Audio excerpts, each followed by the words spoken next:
వీళ్ళు బటన్ నొక్కే విధానాన్ని చూసి గంజాయికి అధ్యక్ష మందుకి గంజాయికి ఆర్డర్లో పెట్టండి అధ్యక్ష.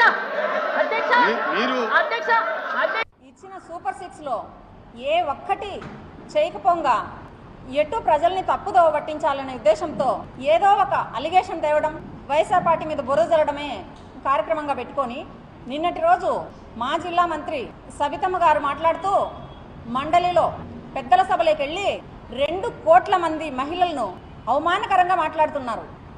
మహిళా సంఘాలకు స్వయం ఉపాధి ఇవ్వకుండా జగన్మోహన్ రెడ్డి గారు డబ్బులేసి వారిని మత్తుకు గంజాయికి అలవాటు చేసినారని చెప్పి మాట్లాడుతున్నారు. మీకు సిగ్గుగా అనిపించలేదా?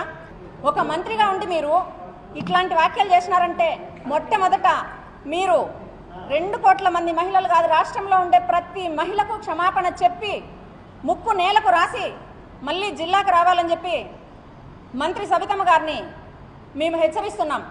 ప్రతి మహిళ కూడా ఏదో ఒక కార్యక్రమానికి ఉపయోగిస్తుంది, కానీ మహిళ చేతిలో డబ్బుంటే గంజాయి దాగి మందు దాగి మత్తుకు బానిస అవుతున్నారా? ఎట్లా మాట్లాడినావమ్మా నువ్వు ఆ మాట? ఫస్ట్ బేషరతుగా మీరు క్షమాపణ చెప్పండి మహిళలందరికీ, లేకుంటే మహిళా లోకం మిమ్మల్ని క్షమించదు. మీ పైన నిజంగానే మేము కేసులు కూడా పెడతామని చెప్పి నేను తెలియజేస్తున్నాను.